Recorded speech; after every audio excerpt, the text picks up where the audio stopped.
Assalamu alaikum dear students, welcome to Physics Hub with Aisha. I am back with the next topic of chapter 11 electrostatics which is electric flux.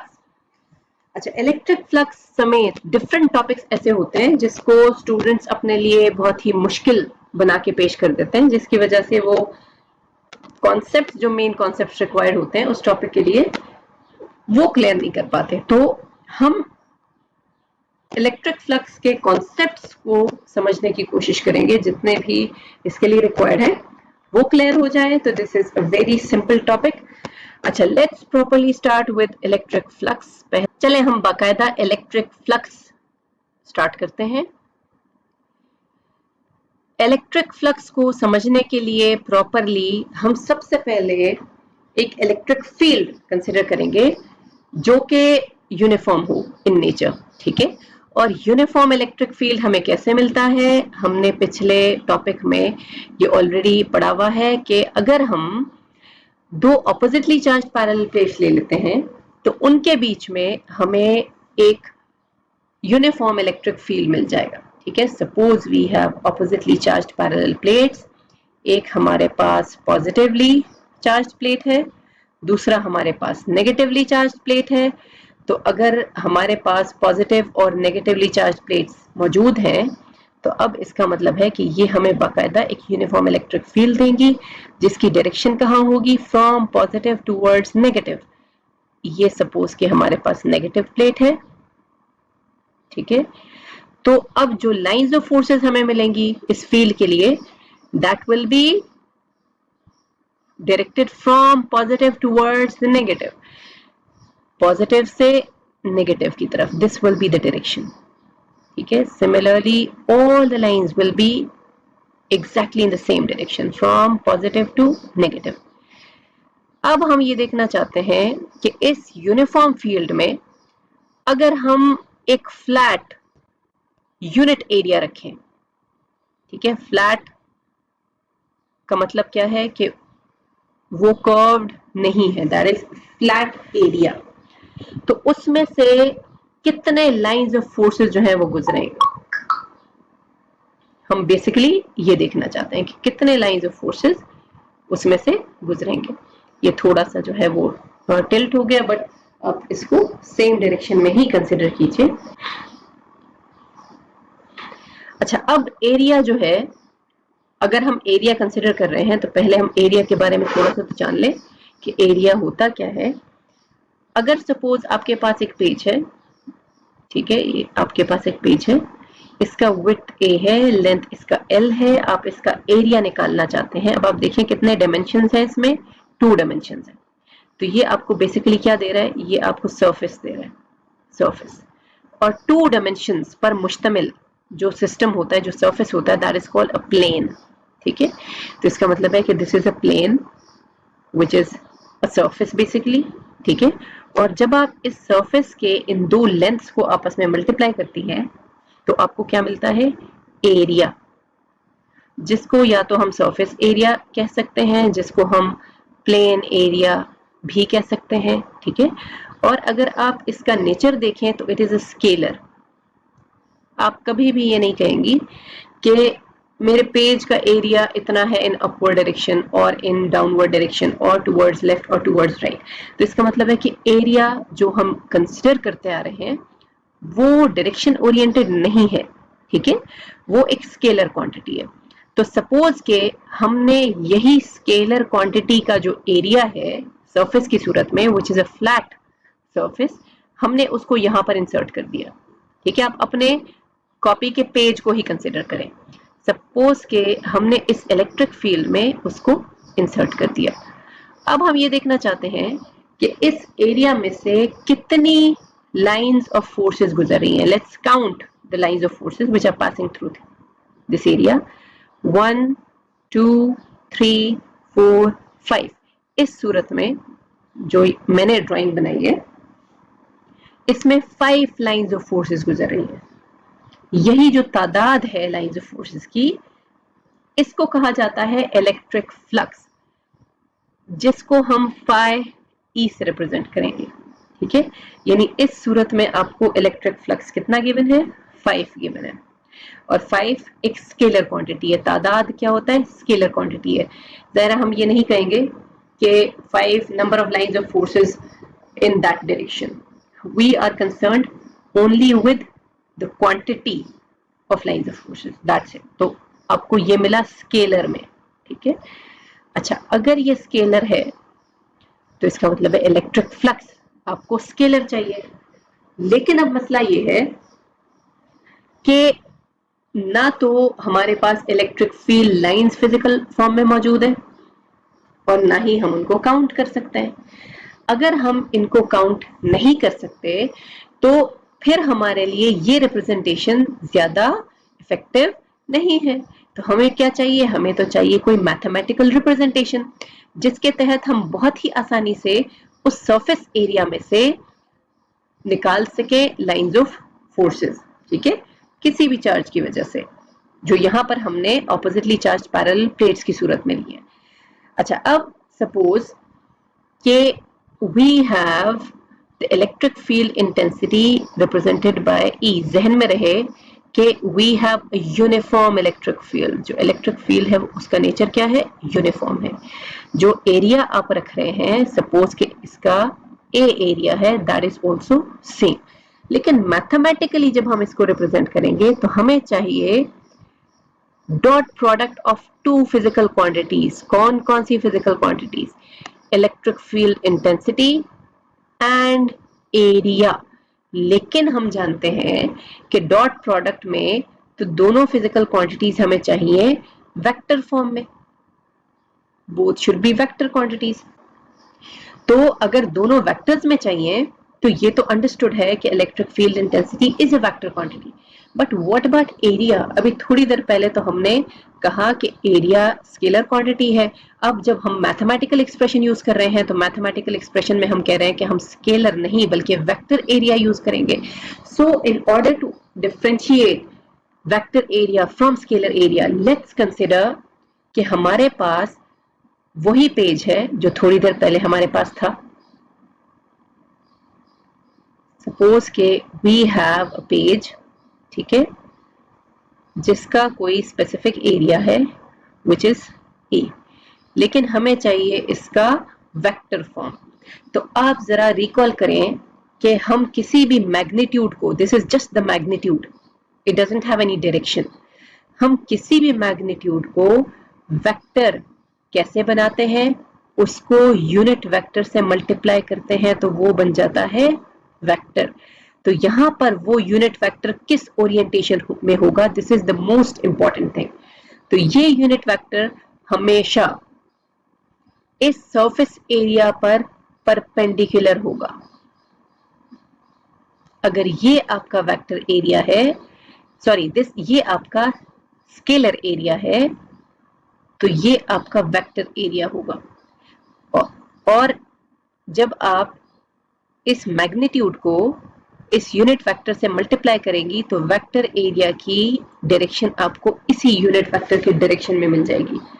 अब इसका मतलब है कि इस area का magnitude exactly वही है जो अभी आपने कंसिडर किया था फॉर स्केलर, लेकिन इसकी डायरेक्शन आपने कहां ले ली है? Perpendicular to this area which is scalar, जिसको हमने क्या नाम दिया था? प्लेन एरिया, या फिर हम इसको सरफेस एरिया भी कह सकते हैं, ठीक है। तो vector area is exactly perpendicular to the surface और प्लेन एरिया। अच्छा, अब इसका मतलब हुआ कि अगर हमारे पास एरिया इस डायरेक्शन में मौजूद है, क्योंकि आप पेज को उठा के किसी भी डायरेक्शन में मूव कर सकते हैं, इट्स अप टू यू। अगर आपने वर्टिकल ले लिया सरफेस एरिया तो इसका जो वेक्टर एरिया होगा वो इस डायरेक्शन में होगा। This will be the vector area, जो कि कैसे मिला? Unit vector into this magnitude. ये यूनिट वेक्टर की डायरेक्शन है जिसको आपने मल्टीप्लाई किया सरफेस एरिया से और इसने आपको वेक्टर दे दिया। आप इसकी ओरिएंटेशन चेंज कर दें। अब ना तो हॉरिजॉन्टल ले रहे हैं ना ही हम वर्टिकल ले रहे हैं, बल्कि हम कुछ इस डायरेक्शन में ले रहे हैं। Suppose this is now the surface area। तो इस पर जो परपेंडिकुलर डायरेक्शन होगी, जो इस पर बिल्कुल 90 डिग्री का एंगल बनाएगी, उसी डायरेक्शन में n जाएगा। सपोज दिस इज a, तो n की ही डायरेक्शन में आपको वेक्टर एरिया मिला, जो कि n और a का प्रोडक्ट होगा। a इंटू एन कैप लिखें या n कैप इंटू a लिखें, एक ही बात है। सो यहां पर हमें एक बहुत ही इंपॉर्टेंट पॉइंट समझने को मिला कि एक और हमने फिजिकल क्वांटिटी कंसिडर करनी है, विच इज वेक्टर एरिया, जो कि हमेशा सरफेस एरिया पर परपेंडिकुलर होगा with the same magnitude of that scalar area. ठीक है, वेक्टर एरिया क्या होता है? Vector area is perpendicular in direction to the scalar area या to the surface area या to the plane area, जो भी आप इसको नाम दें, एक ही बात है। Vector area is always perpendicular in direction to the surface area. ठीक है, सरफेस एरिया पर ये परपेंडिकुलर होगा। इसका मतलब ये हुआ कि हम जो इलेक्ट्रिक फ्लक्स की मैथमेटिकल एक्सप्रेशन ले रहे हैं, उसमें हम वेक्टर एरिया को यूज कर रहे हैं, not scalar area. This is the vector area. तो अब हम दोबारा जरा अपनी कंसिडरेशन की तरफ आते हैं कि हम कैसे वेक्टर और स्केलर एरिया के ओरिएंटेशन को डिस्क्राइब करेंगे। अब आप देखें, जो यहां पर इलेक्ट्रिक फील्ड हमने कंसिडर की है, उसका अगर हम सरफेस एरिया के साथ कनेक्शन देखें, तो हमने सरफेस एरिया यानी प्लेन एरिया और स्केलर एरिया, उसकी डायरेक्शन कुछ इस तरह से रखी है यहाँ पे कि that is exactly perpendicular to the direction of lines of forces. तो इसमें से मैक्सिमम लाइंस ऑफ फोर्सेस गुजर रही हैं। लेकिन ज़ाहिर है हमने तो वेक्टर एरिया की बात करनी है, हमने तो स्केलर की बात ही नहीं करनी। तो इस पर एग्जैक्टली परपेंडिकुलर यानी इस पर 90 डिग्री का एंगल बनाते हुए जो डायरेक्शन होगी, उसी डायरेक्शन में सेम मैग्नीट्यूड आपको वेक्टर फॉर्म में मिलेगा, which is called the vector area. तो इसका मतलब हुआ कि अगर आप यहां पर इलेक्ट्रिक फील्ड की डायरेक्शन देखें, this is the direction of electric field, ठीक है, और यही डायरेक्शन है आपके वेक्टर एरिया की, both are exactly in the same direction. तो दोनों के बीच में एंगल कितना हुआ? यहां पर इस स्पेसिफिक केस में एंगल हुआ 0 डिग्री। ठीक है, क्योंकि दोनों पैरेलल हैं। अगर एंटी पैरेलल होंगे तो एंगल 180 डिग्री होगा। चले अब हम जरा बाकी कंडीशंस की तरफ जाते हैं। चले अब मैं यहाँ पे इलेक्ट्रिक लाइंस को उसी डायरेक्शन में कंसिडर कर रही हूँ, ठीक है, जिसमें अभी हमने कंसिडर किया था। लेकिन अब ओरिएंटेशन को जरा चेंज करके देखते हैं कि अगर हम डायरेक्शन चेंज कर दें, फिर क्या उन गुजरती हुई लाइंस की तादाद पे, मिकदार पे कोई फर्क पड़ेगा या नहीं? Let's see that. उसी डायरेक्शन में हमने लाइंस को कंसिडर कर लिया। अब वही एरिया हम थोड़े डिफरेंट ओरिएंटेशन में रख देते हैं और देखते हैं कि इसमें से कितनी लाइंस जो है वो गुजरेंगी। So suppose now this is the same area जिसको अभी थोड़ी देर पहले हमने कंसिडर किया था। लेट्स सी कि what is the number of lines of forces passing through it now. अब आप देखें कितनी लाइंस इसमें से गुजर रही हैं, 1 2 3, इसमें से 3 लाइंस गुजर रही है, 3 लाइंस। ठीक है, अब हम इसको जरा कंसिडर कर लेते हैं कि इसको रोटेट करते हुए हम बिल्कुल इसी की डायरेक्शन में ले आते हैं जो कि हमारे लाइंस ऑफ फोर्सेस की डायरेक्शन है। ठीक है, चलें अब हम कंसिडर करते हैं एग्जैक्टली लाइंस ऑफ फोर्सेस की डायरेक्शन में ही। ठीक है, सपोज के अब हम इसको कुछ इस तरह से रखते हैं, हमने इस सरफेस को इस डायरेक्शन में रख दिया। ठीक है, अब आप देखें इसमें से आपको कितनी लाइंस गुजरती हुई नजर आ रही हैं। इसमें एक भी लाइन गुजरती हुई आपको नजर नहीं आ रही, इसका मतलब है कि flux is zero in this case. इस केस में क्या है, फ्लक्स जीरो है हमारे पास। अच्छा, अब जरा हम बारी बारी प्लेन एरिया जो स्केलर एरिया है उसको और वेक्टर एरिया को जरा बारी बारी देख लेते हैं कि क्या एंगल बन रहा है, परपेंडिकुलर है, क्या सिचुएशन हो रही है। अच्छा, अब आप जरा देखें, इस केस में जब 5 आपको लाइंस गुजरती हुई यहाँ पे नजर आई, इसमें स्केलर एरिया को आपने ऐसा रखा हुआ है कि it is exactly perpendicular to the direction of lines of forces. अगर ये परपेंडिकुलर है तो इसका मतलब है कि इसका जो वेक्टर एरिया है that becomes parallel. So what is the angle in this case between both? अगर दोनों सेम डायरेक्शन में है तो एंगल इज जीरो। ठीक है।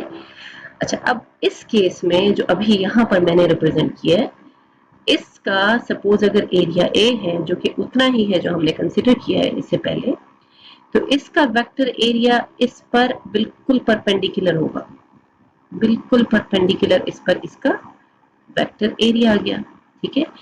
अच्छा, वेक्टर एरिया और इलेक्ट्रिक लाइंस ऑफ फोर्सेस के बीच में या फिर इलेक्ट्रिक फील्ड के बीच में आपको एंगल क्या नजर आ रहा है, 90 degree. When no line of force is passing through it the angle is 90 degree. ठीक है। इससे पहले जब हमने इसको थोड़ा सा तिरछा कंसिडर किया था, ठीक है, कुछ इस तरह से, जिसमें हमारे पास 3 लाइंस गुजर रही थी, 1 2 3, तो इसका जो वेक्टर एरिया था वो कुछ इस डायरेक्शन में होगा, जो इस स्केलर एरिया के साथ 90 डिग्री का एंगल बनाए। इस सूरत में ये कोई और एंगल बना रहा है with electric field. Let that angle B represented by theta, जो 10 डिग्री भी हो सकता है, 20 डिग्री भी हो सकता है, डिपेंडिंग कि आपने कैसे रखा हुआ है उस प्लेन एरिया को, जिसका वेक्टर एरिया उस पर परपेंडिकुलर डायरेक्शन में आपको मिलेगा और वो कोई ना कोई एंगल बनाएगा इलेक्ट्रिक फील्ड के साथ। अच्छा, अब आप देखें, जब हम इस एक्सप्रेशन को ओपन करते हैं, electric flux it becomes E A cos of theta. ये आप डॉट प्रोडक्ट फर्स्ट ईयर में ऑलरेडी पढ़ चुके हैं for two vectors. Dot product क्या होता है? अगर आप दो वेक्टर्स को मल्टीप्लाई करें और वो आपको एक स्केलर क्वांटिटी दे, तो इस किस्म के प्रोडक्ट को रिप्रेजेंट करते हैं हम डॉट से, तो इसको हम डॉट प्रोडक्ट कह देते हैं। या फिर एज अ प्रोडक्ट हमें स्केलर क्वांटिटी मिल रही है तो इसको हम स्केलर प्रोडक्ट ले लेते हैं, कह लेते हैं। तो या तो डॉट प्रोडक्ट कहें या फिर स्केलर प्रोडक्ट कहें, एक ही बात है। अच्छा, जहन में रहे कि ये जो थीटा है जो जनरली हमने रिप्रेजेंट किया है, ये मैक्सिमम भी वैल्यू दे सकता है, ये मिनिमम वैल्यू भी दे सकता है। लेट्स सी, जो हमने डिफरेंट यहाँ पे कंडीशंस कंसिडर किए उनको अप्लाई करते हुए देखते हैं सबसे पहले। बल्कि इसकी डिपेंडेंसीज पहले चेक कर लेते हैं कि फाई ई किन किन फैक्टर्स पर डिपेंड कर रहा है। आपको सबसे पहले क्या नजर आ रहा है, यहाँ पे आपको इलेक्ट्रिक फील्ड इंटेंसिटी नजर आ रही है, इलेक्ट्रिक फील्ड इंटेंसिटी।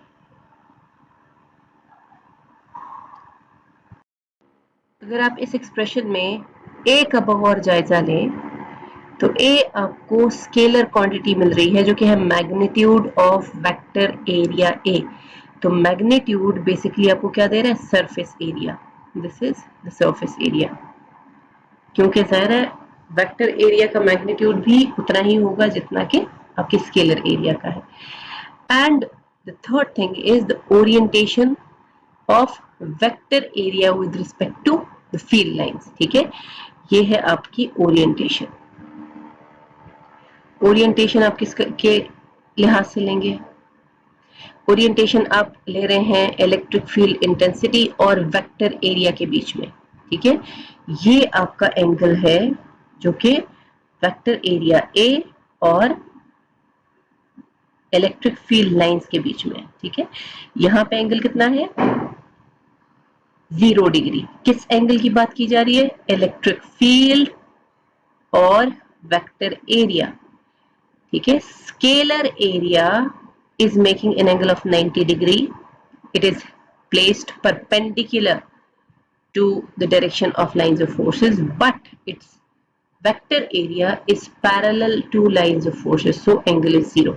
तो यहाँ पर आपकी बुक में लिखा हुआ है orientation of surface area A with respect to the field lines E, तो इसमें आप surface area ना मेंशन करें, इसमें आप वेक्टर एरिया लिखें, दिस इज वेक्टर एरिया, ठीक है, क्योंकि हम तो वेक्टर एरिया के लिहाज से देखना चाह रहे हैं ना, तो यहाँ पर ये क्या है, वेक्टर एरिया।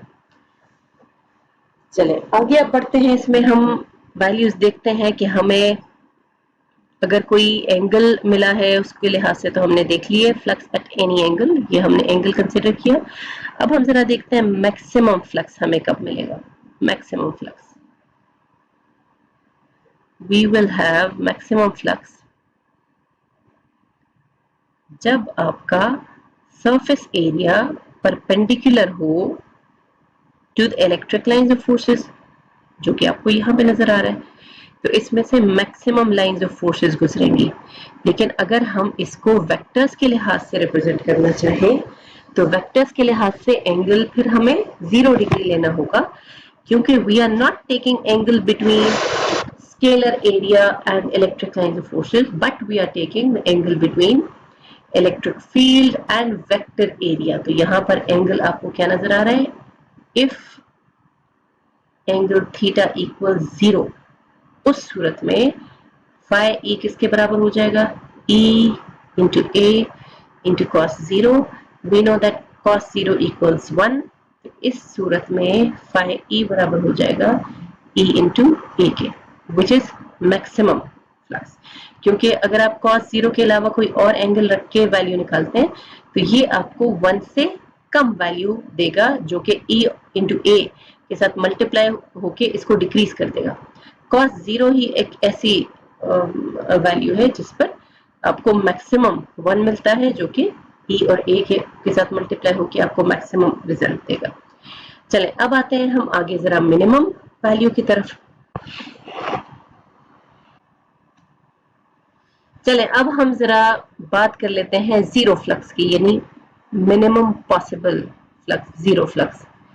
जीरो फ्लक्स के लिए अभी हमने देखा कि जब आपका वेक्टर एरिया, यहां आप देखें वेक्टर एरिया जब परपेंडिकुलर है with electric lines of forces, तब आपके सरफेस में से कोई लाइन नहीं गुजर रही जो कि फ्लक्स आपको 0 दे रहा है, ठीक है। तो when angle between vector area and electric field lines is 90 degree, in that case we will get electric flux to be 0। चलो देखते हैं, if angle theta equals 90 degree then phi E किसके बराबर हो जाएगा, E A cos 90, but cos 90 equals 0, ये तो 0 के बराबर है, तो आपको फाई E किसके बराबर मिल जाएगा, 0 के बराबर मिल जाएगा। So when both these physical quantities are perpendicular to each other, we will get zero flux। चले अब आते हैं हम जरा electric flux through close surface की तरफ। Electric flux through closed surface.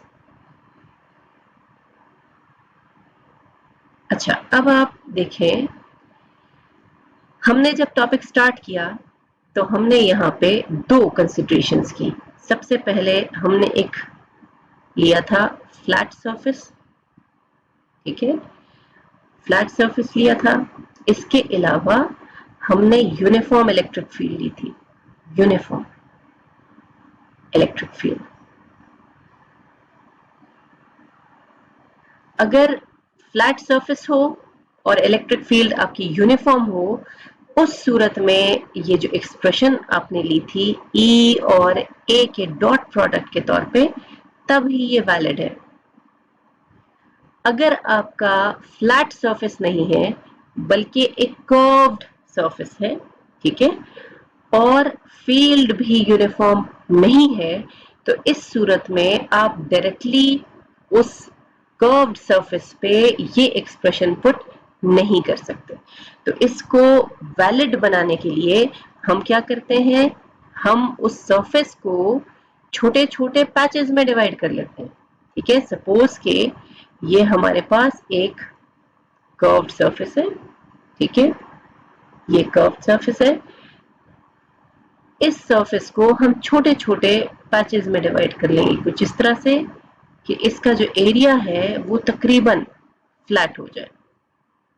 आप इसको कंसिडर ऐसा करें कि suppose you have a football. ठीक है, फुटबॉल आपका पूरा का पूरा कर्व्ड है, but it is made of small patches, छोटे छोटे पैचेस से ये मिलके बना हुआ है। आप उन पैचेस को और छोटा इमेजिन कर लें तो वो और फ्लैट हो जाएंगे। ठीक है, तो अब अगर हमने इस सरफेस को बहुत ही छोटे छोटे एरियाज में डिवाइड कर दिया, let that area be represented by delta A. ठीक है, और उसका जो वेक्टर एरिया है डेल्टा ए का, that is delta A with arrow. तो उस स्मॉल फ्लैट एरिया के लिए जो इलेक्ट्रिक फील्ड आपको मिलेगी वो भी तकरीबन यूनिफॉर्म होगी। ठीक है, जैसे सपोज अगर आपको यहाँ पे एक आपने कर्व्ड सरफेस लिया, ये आपने बहुत ही छोटा एक एरिया कंसिडर किया, तो इससे जो लाइंस ऑफ फोर्सेस गुजरेंगी उसको हम कंसिडर कर सकते हैं कि these are uniform lines of forces. क्योंकि ये बहुत छोटा है तो लाइंस ऑफ फोर्सेस को तकरीबन यूनिफॉर्म कंसिडर किया जा सकता है। सो लेट्स सपोज कि दैट इज रिप्रेजेंटेड बाय ई। ठीक है, अच्छा, अब इस सूरत में जब आपने बहुत ही छोटे छोटे एलिमेंट्स में डिवीजन कर ली है, तो अब एक एलिमेंट के लिए आप इस एक्सप्रेशन को अप्लाई कर सकते हैं। You will get E dot delta A. ठीक है, सपोज आपने 1 से लेके इसको 1 2 3 n तक आपने डिवीजन की हुई है सरफेसेस की, बहुत ही छोटे छोटे आपने पार्ट्स में इसकी डिवीजन करनी है। ठीक है, n तक हम इसको कंसिडर कर रहे हैं। तो आपको पूरे सरफेस के लिए टोटल फ्लक्स कितना मिलेगा, कैसे मिलेगा? आप जब पहले एलिमेंट के फ्लक्स को दूसरे के साथ ऐड करेंगे, तीसरे के साथ ऐड करेंगे, चौथे के साथ, और करते करते आप तमाम एलिमेंट्स के फ्लक्स को जब ऐड कर लेंगे, you will get the net flux. ठीक है, let this flux be represented by phi 1 ताकि हम इसको आसानी से समझ लें। और यहाँ पे मैं इसको डेल्टा A1 और E1 से रिप्रेजेंट कर लेती हूँ। तो आपको फाई 2 किसके बराबर मिलेगा? फाई 2 आपको बराबर मिलेगा E2 डॉट A2 के। सिमिलरली आप फाई n तक जाएंगे जो कि किसके बराबर होगा? En dot delta A n के। लेकिन हमें क्या चाहिए? हमें तो टोटल फ्लक्स चाहिए। टोटल फ्लक्स कैसे मिलेगा? That will be the added sum of all, यानी phi 1 plus phi 2 plus phi 3 up to कहां तक जा रहे हैं हम? फाई n तक जा रहे हैं। So we will have E1 dot delta A1 plus E2 dot delta A2 कहां तक जा रहे हैं? En डॉट डेल्टा En, ये भी वेक्टर्स है। अच्छा, इस समेशन को हम सिंपली समेशन सिंबल के साथ रिप्रेजेंट कर सकते हैं। ठीक है, समेशन E डॉट डेल्टा ए। चाहे आप यहाँ पे आई पुट करके इसको 1 से स्टार्ट कराएं, n तक लेके जाएं, या फिर E dot A I represent करें समेशन साइन के साथ, एक ही बात है। इसका क्या मतलब है? हम 1 से स्टार्ट करते हुए n तक इसको ऐड कर रहे हैं। ठीक है, जैसे यहाँ पे हमने रिप्रेजेंट किया है, इसी तरह हमने इसको एक सिंपल वे में समेशन साइन के साथ इसको रिप्रेजेंट कर लिया।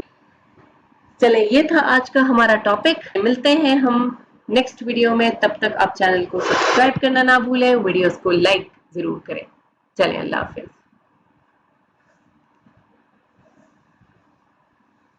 ये था हमारा आज का टॉपिक। मिलते हैं इंशाल्लाह नेक्स्ट टॉपिक में, तब तक आप चैनल को सब्सक्राइब करें और वीडियोस को लाइक करना ना भूलें।